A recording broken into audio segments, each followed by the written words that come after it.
여러분 안녕하십니까? 부동산 학개론 한동균입니다. 자, 문제 미리 풀어보셨습니까?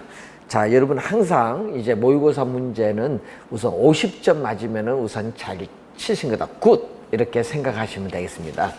우선은 이 50점이라는 것은 여러분이 공부해서 아는 것을 맞추는 게 50점이고 찍어서 50점이 아니에요. 그래서 여러분이 풀어서 본인 실력으로 50점 맞는 게 상당히 중요한 겁니다. 자, 1번 문제 한번 보도록 하겠습니다. 자, 이 부동산 우리가 개념 등에 관한 설명으로 틀린 것을 묻는데, 자, 민법상 부동산 여러분 29회 시험에도 우선 출제를 했었죠. 자, 이 협의, 이 좁은 의미의 부동산이죠. 자, 이 협의 부동산은 이 민법 제 99조 제1항입니다. 자, 이 민법 조문을 가지고 정의를 내리고 있죠. 그래서 이 협의 부동산을 이 민법상 부동산이라고 한다. 자, 그 여러분이 15회 시험에도 출제를 했었죠. 그리고 22회 시험에도 출제를 했고요. 또 29회 시험에도 나옵니다. 그래서 이 협의 좁은 의미의 부동산을 민법상 부동산인데, 이 민법 제99조 제1항에 의해서 이 토지 및 그 정착물을 말하죠. 자, 2항도 많이 나오죠. 2항은 부동산 이외의 물건은 동산이다, 이 얘기죠. 그래서 여러분 1번은 민법 제99조 제1항 쉼표 앞에 쉼표 뒤에는 제2항이죠. 그래서 1번은 맞는 지문. 2번 부동산은 권리의 공시 방법이 동산과 다른데 그 이유는 부동산의 지리적 위치가 고정되어 있기 때문에 그렇죠.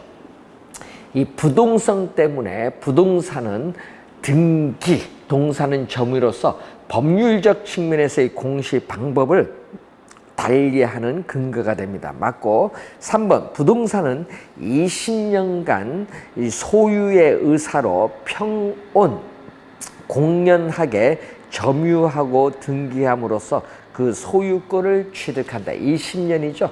그래서 맞는 지문이죠. 예, 등기를 할 경우에는 10년이 되겠습니다. 부동산은 등기를 통하여 공신력이 인정된다 하니까 틀린 질문인데, 자, 여러분이 부동산은 우리나라는 이 형식적 심사주의를 채택을 하고 있습니다. 그래서 이 부동산에 있어서는 이 등기에 이 공신력이 인정되지 않는다는 거죠. 그래서 동산은 인정되죠. 그래서 4번 정답이 되어 있고, 넓은 의미 광의의 부동산은 이 등록의 대상이 되는 항공기, 20톤 이상의 선박, 자동차 등도 포함된다. 그래서 여러분이 이 협의 부동산과 이 준부동산, 지금 5번은 준부동산의 종류가 나오죠. 요 두 개를 더해주면, 이 두 개를 더해주면은 광의, 넓은 의미의 부동산이 되죠. 그래서 5번 맞는 지문이 되겠습니다. 자, 4번 정답이 되어 있고, 2번 토지의 용어에 관한 설명으로 옳은 것은 모두 몇 개인가? 옳은 것, 이런 박스 문제가 올해는 좀 중요한데, 자, 이 기억해 보시면은 이 맹지에 대한 내용이 나오죠. 맹지 올해 우리 중요한 용어입니다. 올해 시험에 출제 가능성이 높은 용어다. 자, 사방이 도로에 접하지 않은, 요까지는 잘 맞았는데 공유 토지를 말한다. 공유 토지 밑줄. 여러분이 맹지는요, 공유 토지만 의미하는 것이 아니죠. 사유 토지로 다 들어갑니다. 공유 토지뿐만 아니라 모두 사유 토지도 포함합니다. 예? 그래서 여러분이 시험 그 지문에 주의를 드리고, 공유 토지만 했으니, 공유 토지 하니까 틀렸죠. 사유 토지도 포함한다. 그래서 기억은 우선 틀린 지문이 되겠죠. 니은 후보지는 택지지역 상호간, 농지지역 상호간, 임지지역 상호간 등 동종의 지역 내에서, 자, 이 내가 나오거든요. 이 내가 나오면은 항상 여러분 예를 들어서 택지지역 내에 공업지역이 주거지역으로 변경 중에 있다. 이런 개념은 내가 나오면요, 이행지의 개념입니다. 이행지. 자, 후보지가 아니라 이행지의 개념이 이행지. 또 두 번째도 틀린 지문이죠. 후보지는 이 농지지역, 택지지역, 임지지역 상호 간의 다른 지역으로 전환 중에 있는 지역의 토지를 후보지라고 합니다. 그래서 틀린 지문이고, 디귿, 필지는 소유가 중심이 돼서 성립이 된 공간 정보의 구축 및 관리 등에 관한 법률상에 있어서의 우리 단위로서 하나의 집원이 붙는 토지의 등록 단위를 필지라고 하죠. 그래서 여러분이 필지는 작년 30회 시험에도 출제했었죠. 29회 시험에는 또 획지가 나왔습니다. 자, 필지, 획지 상당히 시험 문제 많이 나오는데 하나의 지번으로 둘러싸인 우리가 법률적인 토지의 등록 단위죠. 이 면적과는 아무런 관계가 없다. 또 부동산 등기법상에 있어서의 이 등기의 또 한 다리를 의미하는 게 필지의 개념이고, 자, 이 가격, 토지 이용상 상정하는 개념으로서 우리가 가격 수준을 구분하기 위한 경제적, 부동산학적인 개념이 획지입니다. 디귿은 맞는 지문이죠. 네 번째, 획지는 토지 이용을 상정한다. 그래서 여러분이 이 토지 이용을 상정은 가정한다는 얘기죠. 자, 그래서 이용을 상정하여 구획되는 경제적, 부동산학적인 단위 개념인데, 따라서 인위적, 자연적, 행정적, 법률적 조건에 의해서 다른 토지와 구별이 되나 이 가격 수준이 비슷한 일단의 토지. 그래서 여러분이 우리가 사회 시험에도 여기 나오죠. 가격 수준이 비슷한 일단의 토지. 29회 시험에도 출제했죠. 항상 요 지문을 주어야 됩니다. 가격 수준이 비슷한 일단의 토지를 획지라고 하죠. 네 번째 맞는 지문. 건부지는 건축물이 들어설 예정인 토지, 예정의 동그라미, 예정하면 안 돼. 건축물이 서 있는 부지를 건부지라고 합니다. 예정하니까 틀린 지문이죠. 그래서 디귿, 니을 두 가지. 디귿, 니을 두 가지가 맞습니다. 2번 정답이 되겠습니다. 상당히 중요한 또 유형의 문제다. 이렇게 보시면 되겠죠. 3번 부동산 특성에 관한 설명으로 틀린 것은 이 지리적 위치의 고정성은 부동산 시장을 추상적으로 만드는 요인이 되죠. 이 지리적 위치가 고정되기 때문에 부동산에 관한 권리나 이익이 거래된다. 이 부동산에 관한 권리나 이익이 거래되는 관념적이고 공간적 의미인 추상적 시장, 관념적이고 공간적 의미인 추상적 시장을 형성이 되죠. 자, 부증성은 토지 공급을 탄력화 밑줄이 그으면 되겠죠. 자, 이 부증성은 바로 이 얘기죠. 우리는 토지 공급이 이렇게 고정되어 있다. 그래서 완전 비탄력적인 수직선을 갖는 거죠. 자, 완전 비탄력적인 수직선의 형태를 띠게 되죠. 자, 이때를 우리는 토지에 있어서의 이 물리적 공급이라고 합니다. 이 자연적으로 주어진 토지 양은 이렇게 고정되어 있다. 이 물리적 공급은 토지의 특성 중 부증성에서 나타나죠. 그래서 완전 비탄력적일 때를 우리는 바로 토지 공급의 가격 탄력성은 제로가 되는데, 자, 완전 비탄력적인 수직성, 공급이 고정됐기 때문에 수요에 따라 가격이 달라지겠죠. 그래서 토지 시장에서의 이 균형 가격이 자연스럽게 형성이 되지 않죠. 이 균형 가격 형성이 곤란하기 때문에 감정평가사에 의한 균형 가격을 구할 필요가 있고, 이 물리적 측면에서의 토지 양은 고정되어 있기 때문에 증가시킬 수 없다는 것을 기억을 해 두셔야 되겠죠. 2번 정답. 부동산을 우리 여러 용도로 이용할 수 있는 성질은 인문적 특성 중 하나. 인문적 특성 중 바로 용도의 다양성에 대한 내용이죠. 개별성으로 인해서 자, 이 개별성. 물리적으로 똑같은 토지는 오직 하나밖에 없다. 이 개별성으로 인해서 이 부동산 상품은 일반 상품과는 달리 표준화가 어려워요. 비표준화로 인해서 우리는 한 가지 특정 시점에서 한 가지 물건에 한 가지 가격이 성립한다는 일물 일가의 법칙이 성립되지 않습니다. 여기 4번 설명이고요. 5번 홍수 등에 의해서 토지의 유실이 가능하더라도 공간으로서의 토지는 불변, 변화가 없기 때문에 영속성 이론이 그대로 적용이 되고 있습니다. 맞는 지문이죠. 자, 영속성에 대한 설명입니다. 그래서 공간으로서 토지는 변화가 없다. 토지는 영속성인데 이 말은 공간으로서의 토지는 변화가 없다. 불변성을 의미하는 개념이다. 자, 4번 문제로 갑니다. 부동산의 수요와 공급에 관한 설명으로 틀린 것은 자, 가격 이외에 다른 수요 결정 요인들이 변할 경우에는 동일한 수요 곡선상에서 이동한다 하니까 틀린 지문이죠.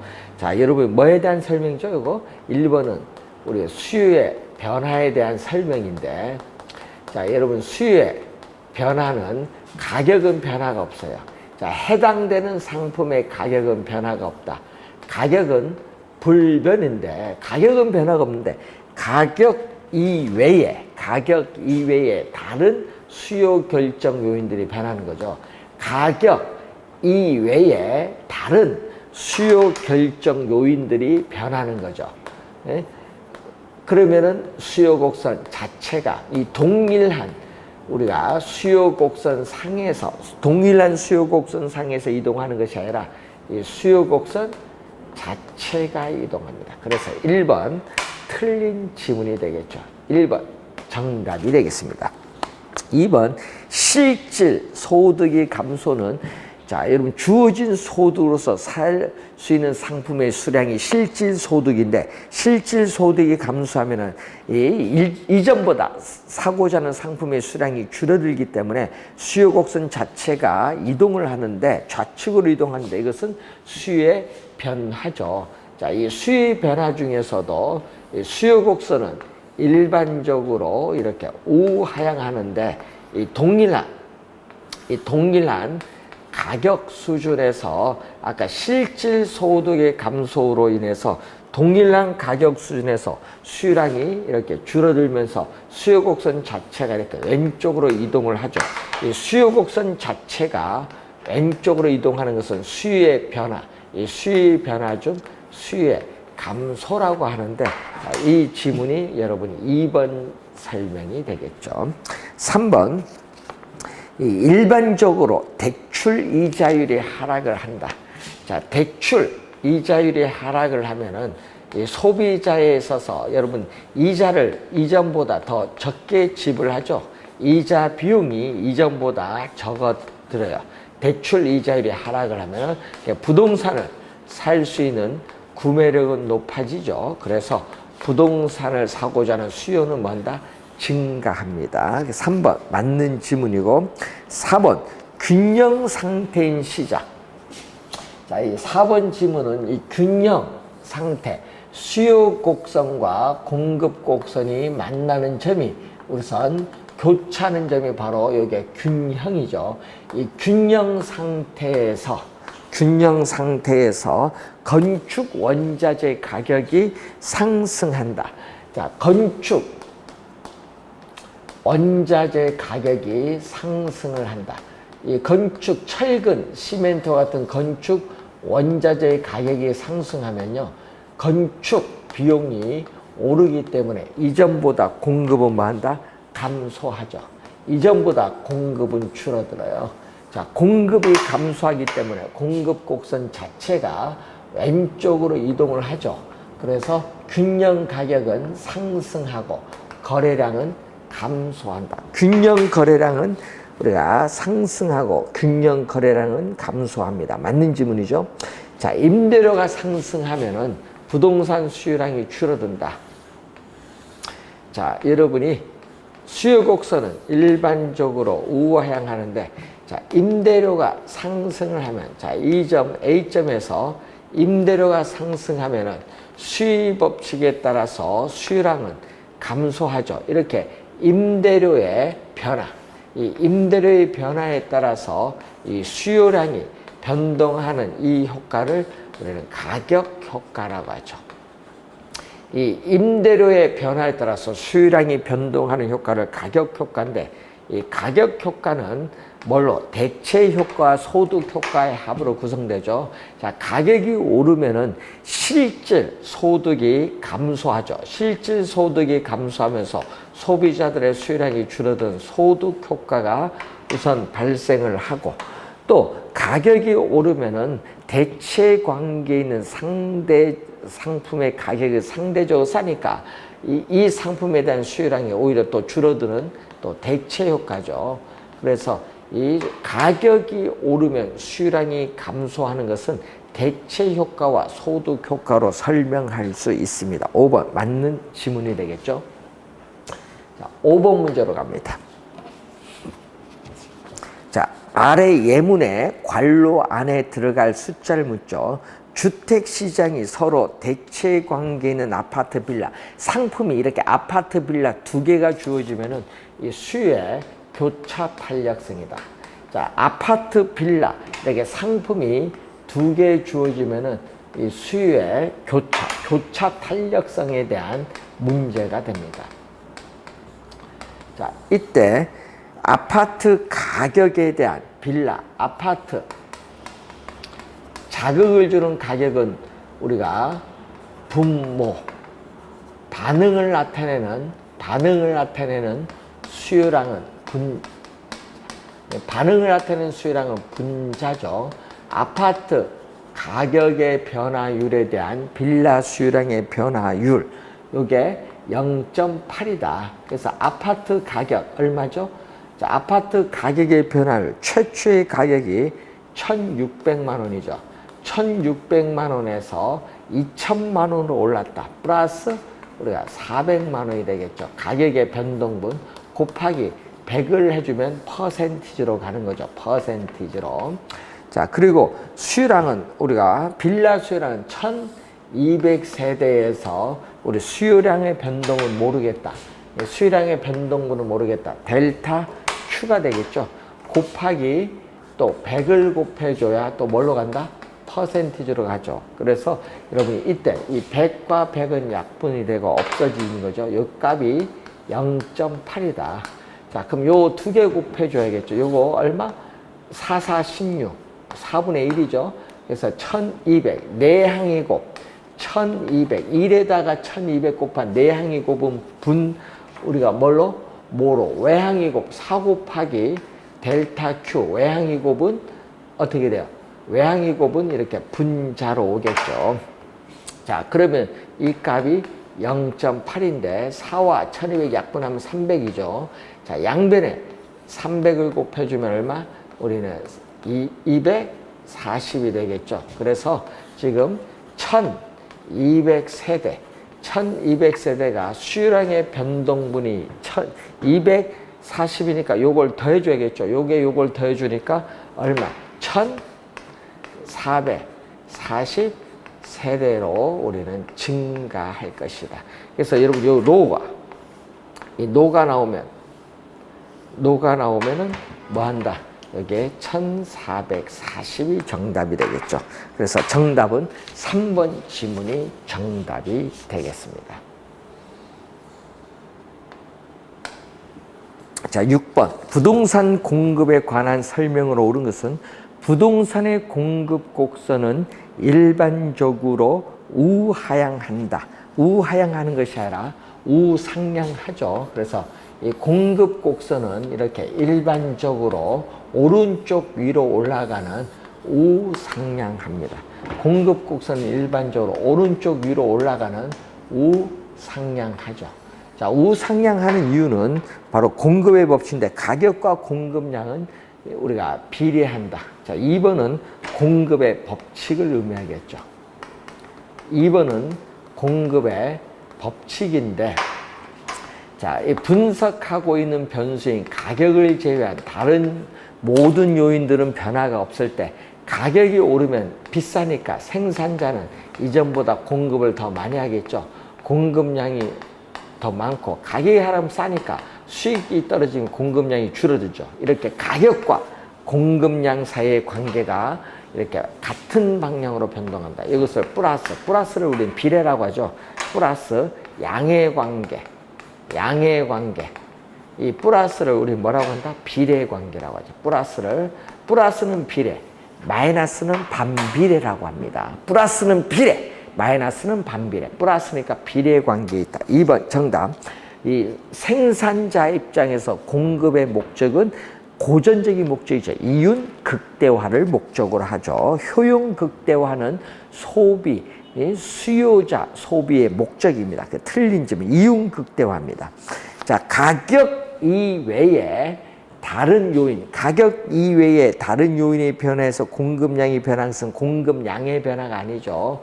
이것은 무슨 변화? 공급량의 변화가 아니라 아까 앞에서 설명했듯이 우리가 공급의 변화, 아까 4번 설명에서 4번 지문에서 설명했죠. 공급의 변화에 대한 설명. 틀린 점. 해당 부동산의 가격의 변화. 자, 5번은 공급량의 변화를 우리가 의미합니다. 5번은 공급량의 변화인데, 자, 공급량의 변화는 해당 상품의 가격이 변하는 거죠. 자, 이렇게 해당되는 상품에 있어서의 가격이 변하면은 이 동일한 이 공급 곡선 상에서 이동한다. 동일한 공급 곡선 자체가 이동하는 것이 아니라 동일한 이 가격이 변하면은 이 상이 꼭 나오고, 이 상이 나오면은 공급량의 변화다. 동일한 공급 곡선 상에서 이동합니다. 공급 곡선 자체를 이동하니까 틀린 지문이 되겠죠. 그래서 2번이 정답이 되겠습니다. 자, 공급량의 변화, 공급의 변화의 개념을 또 잘 이해를 하는지 여부를 묻는 내용이 되겠죠. 자, 7번 문제로 갑니다. 자, 신축 주택의 단기 공급 곡선이 완전 비탄력적이다. 자, 단기 공급 곡선은 공급이 고정돼서 우리가 완전 비탄력적이다. 완전 비탄력적인 수직선. 완전 비탄력적인 수직선일 때는 뭐가 된다? 우리는 공급이 고정되어 있죠. 이때 수요의 증가로 인해서, 자, 여기 균형 상태에서 수요의 증가로 공급은 고정됐는데 수요의 증가로 인해서 뭐가 가격이 이 현재의 가격에서 이만큼의 뭐가 발생했죠? 초과 수요가 발생을 했죠. 이 초과 수요가 발생을 하면은 우리는 균형 가격은 어떻게 돼? 균형 가격은 상승을 하죠. 균형 가격은 상승하는데 공급이 고정됐기 때문에 균형 거래량은 변화가 없다. 1번 정답인데, 그래서 완전 비탄력적인 수직선이다. 공급량이 고정됐기 때문에 공급량이 고정될 때는 균형 거래량은 변하지 않는다. 불변. 균형 거래량은 변하지 않는다. 불변. 꼭 기억을 해 두셔야 되겠습니다. 1번 정답이 되겠죠. 8번 부동산 경기 변동과 중개 활동에 관한 설명으로 틀린 것은 상향시장. 자, 경기 추세선에서 자, 이런 순환적인 경기 변동이 나타나는데 이 상향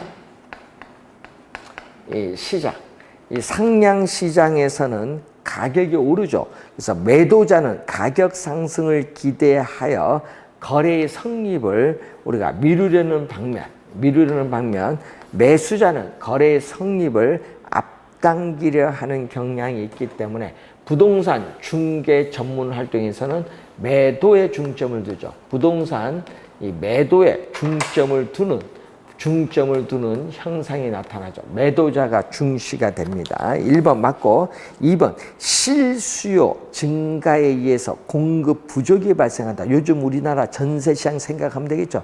공인중개사는 매도자를 확보해, 매도자 통과를, 매도자를 공급 부족이니까 매도자를 확보해 두려는 경향을 보인다. 맞는 질문. 하향시장 국면, 일반 경계, 불경계에 해당하는 이 하향 시장 국면이 장기화되면은 부동산의 공실률 증가에 의한 임대료 감소 등의 이유로 부동산 소유자에게 부담이 될 수 있습니다. 맞고, 회복 국면은 매도자가 중시가 되고, 과거의 거래 사례 가격은 새로운 거래 가격, 비슷하면 기준 가격, 바닥에 있으면 뭐죠? 하한선, 하한이 되는 경향이 있죠. 맞는지 뭐 하한의 동그라미. 자, 이 하향 시장. 여기서는 부동산 가격이 뭐 한다? 하락을 하죠. 자, 부동산 가격이 하락을 하기 때문에 매도자는 빨리 매각을 하려고 하고, 매수자는 뒤로 미루려고 하기 때문에 매수에 중점을 두는 매수자가 중시되죠.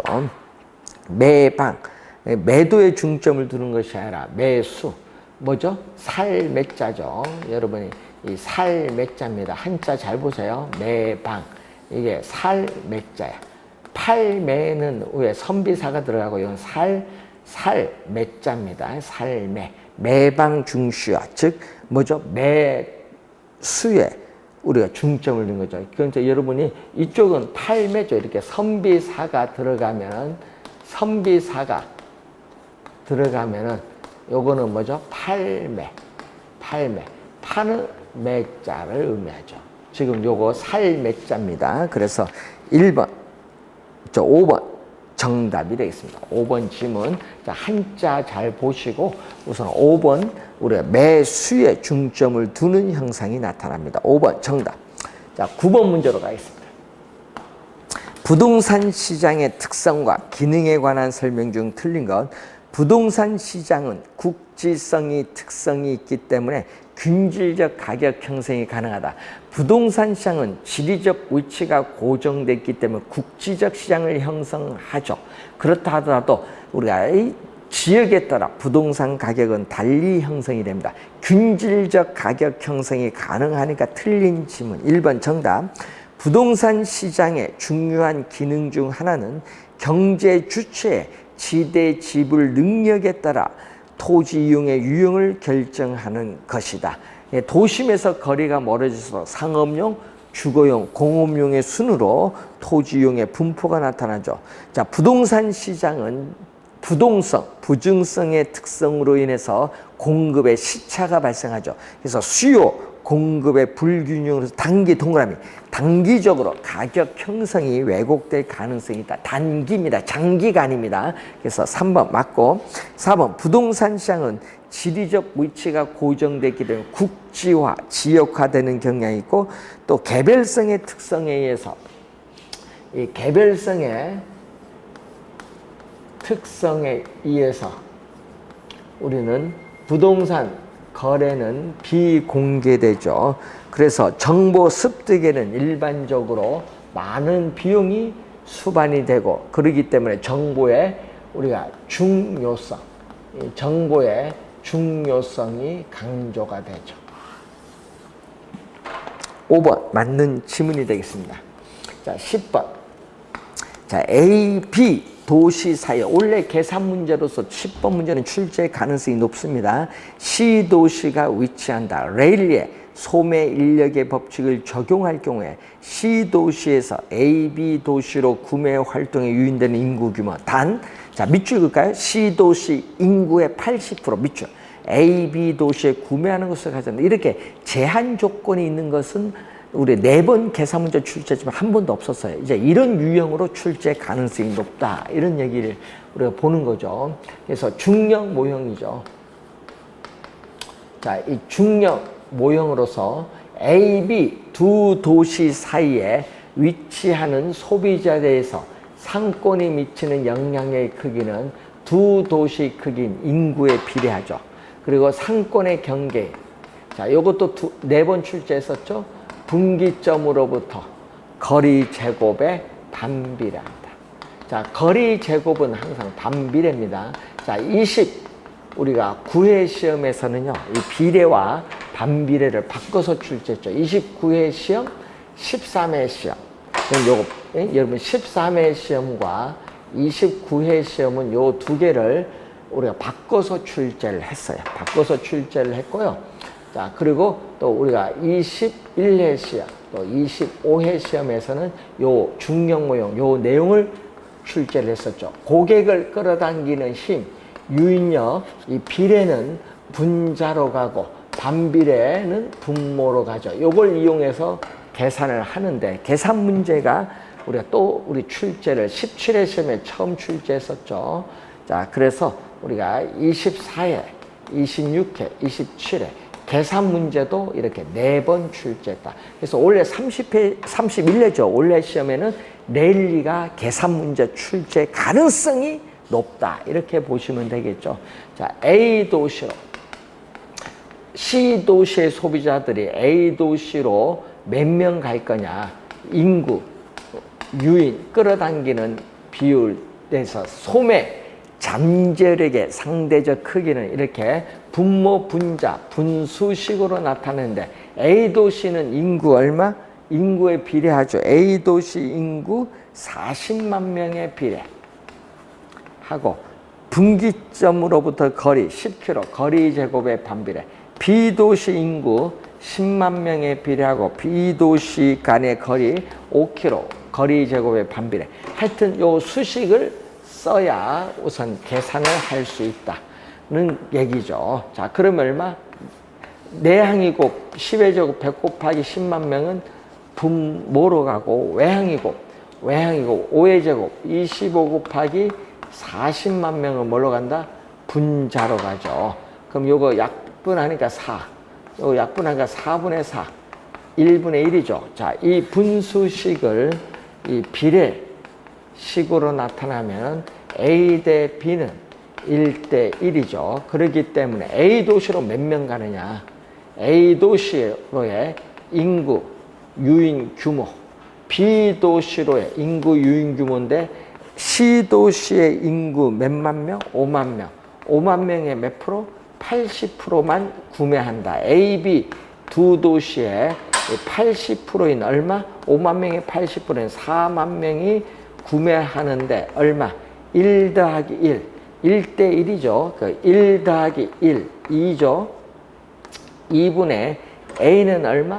1을 차지하고, 그리고 B는 또 1을 차지하죠. 그래서 얼마? A 도시 2만 명, B 도시 2만 명. 3번이 정답인데, 자, 이렇게도 쓸 수 있죠. 우선 우리가 인구를 보게 되면은 A 대 B인데, A는 얼마? A는 인구 얼마? 40만 명. B는 10만 명이니까 4대 1이야.